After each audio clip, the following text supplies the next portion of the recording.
Hola amigos, ¿cómo están? Espero y todo bien. Este es el primer video de la sesión 2 del Café Filosófico entre Amigos, Nacimiento de la Filosofía, los Presocráticos.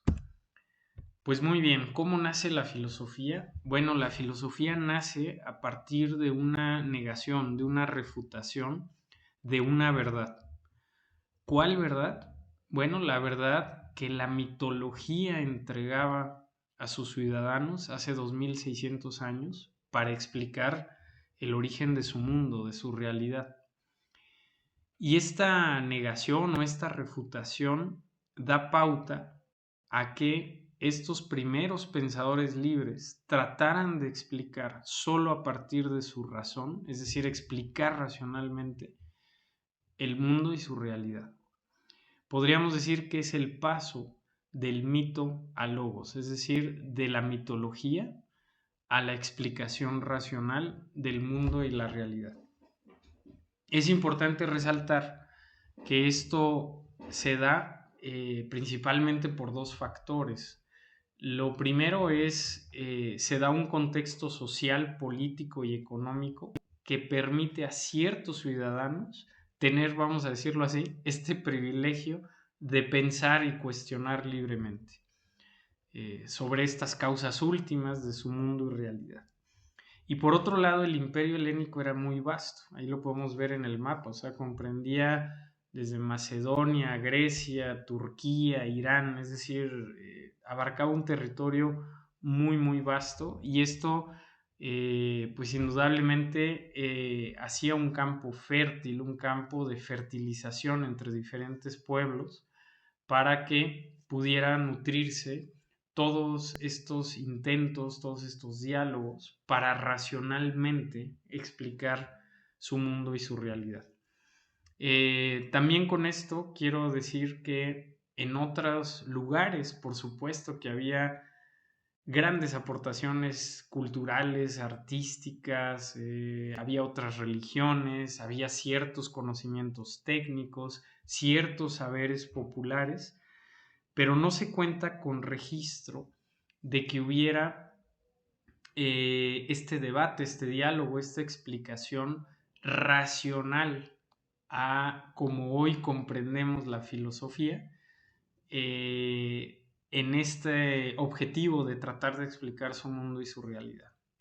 ¿Sí? Entonces, no es otra vez, no es un punto de decir si esta cultura es más importante que otras o esta es mejor, etcétera. Simplemente es diferenciar que esta explicación estrictamente racional no se cuenta con un registro así en otro lugar. Por lo tanto, antropológicamente, históricamente, el imperio helénico y Grecia se considera como la cuna, el nacimiento de la filosofía, el paso del mito al logos.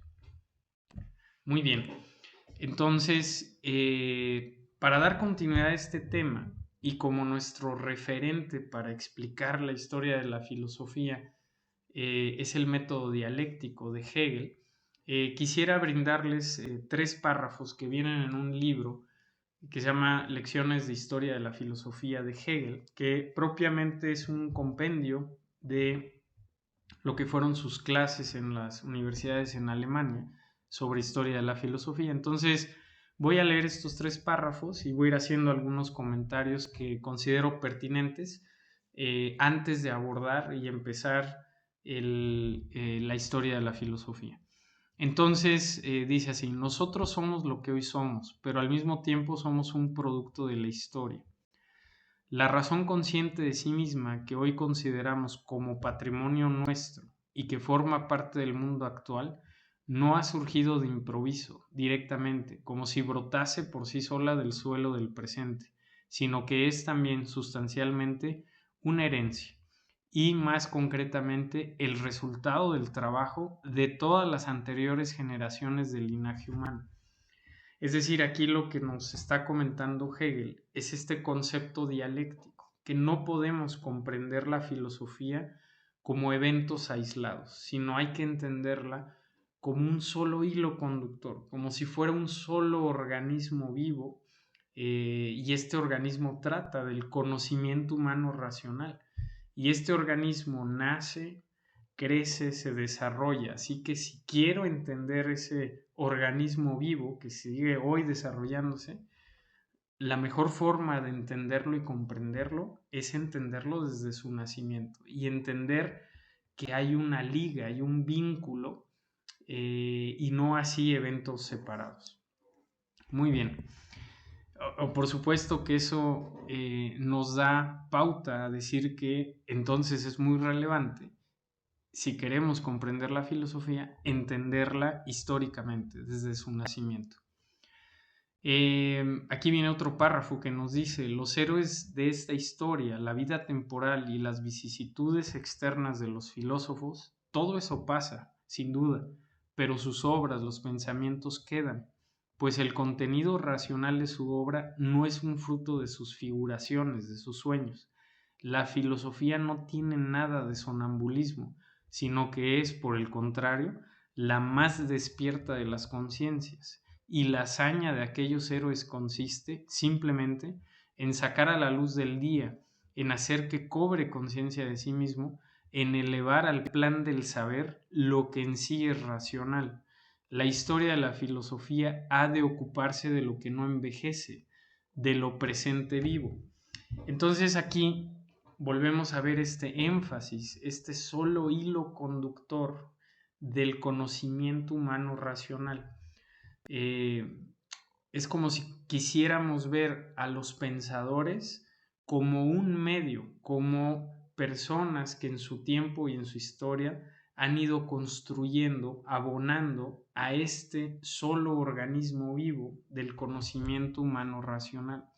Entonces lo que nos dice Hegel, pues sí, la persona Platón fallece, la vida específica de Platón fallece, pero lo que trasciende son sus obras, lo que trasciende es lo que aportó a este conocimiento humano racional. Y la filosofía es ahí donde se va a enfocar. Muy bien. El siguiente párrafo dice, y esto es muy importante, es una analogía que usa Hegel y me parece muy interesante, muy pertinente para dar énfasis a este método dialéctico. Fíjense lo que dice: el desarrollo del árbol es la refutación de la simiente de la que nace el árbol, la flor la refutación de las hojas, la demostración de que éstas no son la suprema y verdadera existencia del árbol. Finalmente, la flor es refutada a su vez por el fruto. Sin embargo, este no puede llegar a producirse sin haber pasado por todas las fases anteriores. La actitud que se adopte ante una filosofía deberá de tener un lado afirmativo y otro negativo. Solo teniendo en cuenta ambos aspectos conjuntamente, haremos justicia a la filosofía de que se trate. Entonces, otra vez, o sea, la filosofía en sí es este proceso dialéctico, esta tesis, antítesis y eventualmente síntesis, que propiamente estos términos los acuña otro filósofo alemán que se llama Fichte, pero es una manera muy pedagógica de dar cuenta de la filosofía dialéctica de Hegel. Entonces, comprender a Aristóteles sin entender que está de alguna manera haciendo la negación o refutación de Platón en ciertos conceptos, no nos deja ver el escenario completo. Y aunque parecerían muy diferentes, aunque parecerían antagónicos, como dice aquí Hegel, son necesarios. Es decir, el fruto no se va a parecer nada a la flor y quizá la flor no se va a parecer nada al tallo y el tallo no se va a parecer nada a la semilla. Pero recordemos algo, todas conforman la vida de la planta y no la puedo comprender si no la entiendo de esta forma a la planta. Entonces, es otra forma de darle un énfasis al proceso dialéctico histórico necesario de este desarrollo y crecimiento del conocimiento humano racional, de la propia filosofía. Muy bien, pues bueno, en esta siguiente sección, pues lo primero que vamos a hacer es llegar a esta primera pregunta, que fue la pregunta que se hicieron estos primeros pensadores libres presocráticos. Entonces, como nos comenta García Morente, para hacer filosofía hay que caminar en la filosofía, ¿no? Entonces, los voy a llevar esta primera reflexión, así como lo tuvieron que hacer estos primeros pensadores presocráticos. Entonces, fíjense bien, si yo les preguntara qué existe o quién existe, eh, es decir, qué constituye nuestra realidad misma, seguramente la mayoría de ustedes, yo propiamente así, pues quizás hace unos años si me hubieran preguntado, respondería, bueno, pues ¿qué existe? Pues, y digo, viendo aquí esta imagen, diría, pues existe el sol, el árbol, las nubes, yo existo, ¿no? Y si se dan cuenta, todo conecta mucho con el tema de nuestros sentidos. Bueno, pues esta primera explicación o esta primera respuesta de qué existe, bueno, pues lo que captan los sentidos es muy propia, muy directa y quizá la gran mayoría de la población lo respondería así hoy, actualmente. Es decir, que existe el árbol, las cosas, yo, la mesa, las personas, las estrellas, los animales. Todo esto que existe se le considera realismo básico. Y fíjense bien lo que nos va a decir Manuel García Morente. Este realismo no tiene ningún solo representante en la historia de la filosofía. Ni un solo filósofo, antiguo ni moderno, es realista de esta manera, porque no puede serlo. Es demasiado evidente. Entonces, fíjense bien, lo que les quiero decir es que la primera reflexión de los presocráticos supera el realismo básico. La primera reflexión filosófica supera el realismo básico. Es decir, las primeras respuestas a las que llegan ellos van más allá de solamente decir que existe el árbol, las cosas, yo, la mesa, las personas, las estrellas y los animales. Entonces, vamos a adentrarnos en esta primera reflexión de los presocráticos y los voy a llevar pues a esta primera respuesta que supera el realismo básico y supera nuestros sentidos. Y esta primera reflexión o esta primera respuesta nos lleva a un concepto que se llama el arjé. Y fíjense bien, aquí viene la situación y la reflexión. Partiendo de este pensamiento griego de que de la nada no puede surgir nada, entonces nos lleva forzosamente a una reflexión de decir cuál sería la cosa de la cual sería el principio de todo y le conferiría la existencia a todas las demás cosas y que por lo tanto deriven de ella. En otras palabras, estimados, en esta primera reflexión a lo que llegan los presocráticos y dan este primer peldaño en tratar de racionalmente explicar la realidad es la siguiente. No solamente existe lo que vemos, no solamente existen todas las cosas, sino que debe de existir aquello que le da la existencia a las cosas. Este elemento primario, esto que le da como tal la existencia a las cosas. Y fíjense bien, esta respuesta no solamente tiene un sentido lógico, es decir, no solamente es por lógica que yo llego ahí. Bueno, si existen todas las cosas, debe de existir una cosa que le da la existencia a todas las cosas y que de ella derivan. No solamente tiene un sentido lógico, sino tiene un sentido ontológico, es decir, ontológico es referido a todo lo que existe y cuáles son sus características.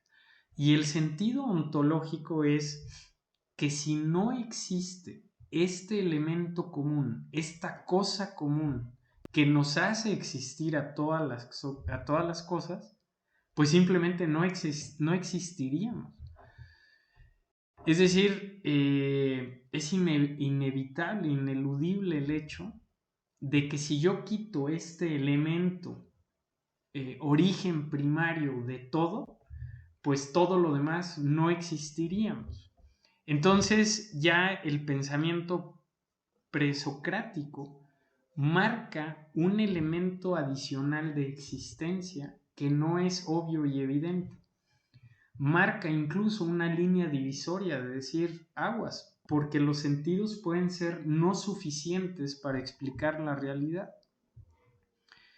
Y con esto quiero decirles, estimados, es que pues hoy con esta aportación, su lenguaje y por consecuencia su realidad se han ampliado, porque independientemente de lo que sea este elemento común, primario, que da la existencia toda, es un hecho de que existe, porque si no, no existiríamos. Y la propia existencia, aunque no la podemos explicar exactamente qué es, sí la podemos señalar. Una forma de verlo también más ligado a nuestro lenguaje, fíjense bien aquí a la izquierda, dice, cuando decimos, ¿no? El caballo es, la tierra es, él es, aquella persona es, el árbol es. Fíjense cómo está este elemento común de la existencia, es decir, todas las cosas, antes de ser propiamente una cosa, son entes que existen. Entonces hay un elemento común subyacente que nos da, lo voy a decir de esta manera, esta entidad, esta existencia. Entonces, vamos a ver cómo los presocráticos racionalmente tratan de dar cuenta de este arjé, de este elemento común y primario que da origen y existencia a todo lo que existe. Entonces, los primeros que vamos a ver son los que se les consideran los materialistas, que es los milesios o jonios. Y bueno, aquí el primero que trata de dar cuenta de este arjé, de este elemento primario, que es aquello por lo que una cosa es o llega a ser, el origen, su causa primera, es Tales de Mileto. Y Tales de Mileto lo que va a decir es el agua. El agua es lo que da origen a todo. Y por medio de la condensación o de la dilución se puede dar todas las cosas que existen. El agua está presente en todo. Ese es el arjé, ese es el elemento común. Si se dan cuenta, es un elemento material. Es por eso se le dice el arjé es un único elemento, en este caso, en una concepción materialista. Tales de Mileto, también como lo vimos en la sesión 1, que el filósofo antes pues no solamente era especulativo, sino que era astrónomo, etc. Propiamente fue el primero que pudo predecir un eclipse. E Isaac Asimov, que fue un gran divulgador científico del siglo pasado, considera que este hecho fue propiamente el nacimiento de la ciencia. Entonces, Tales de Mileto es el primer filósofo, pero de ahí deriva también lo que fue el primer conocimiento o acontecimiento científico, ¿no? Entonces, Tales de Mileto tiene una relevancia muy grande. Y bueno, su primer propuesta es que fue el agua. El arjé, el elemento común que da la existencia a todo, es el agua. El segundo, por ahí tenemos, fue Anaximandro. Y Anaximandro da una propuesta interesante porque él lo que dice es que sí es algo material, pero voy a usar este término que usa García Morente y es, pensémoslo como si fuera una protocosa, es decir, algo infinito, indefinido, un elemento que está en todos lados, no tiene una forma, sino que es infinito, está en todos lados, y esto le da origen a todas las cosas, pero lo está conceptualizando también como algo material. Hago mucho énfasis en el tema material porque no todas las respuestas de los presocráticos son que el arjé es algo material. Eso es interesantísimo y de hecho eso se va a poner muy interesante propiamente en un aspecto filosófico, las siguientes respuestas, pero esas serán parte del video 2 de este contenido de la sesión 2. Y bueno, el tercer filósofo que es muy conocido es Anaxímenes y él propone el aire. Y bueno, él dice el aire está en todas partes, entonces también a partir del aire, que es el elemento común que está en todos lados, surgen todas las demás cosas. Entonces para ellos existen todas las cosas y existen un elemento material de donde derivan todas las cosas, ¿sí? Ese es el concepto del arjé, materialista. Alguien podría decir, bueno, pues, ay, qué ingenuos, ¿no? Como el agua, el aire. Pero recuerden el concepto dialéctico. A partir de esto es donde va a crecer y evolucionar nuestros conceptos más modernos. Y quiero dejar evidencia de esto. Este concepto del arjé como un elemento material y principio de todo, pues tiene una potencia implacable hasta el día de hoy. Miren esto.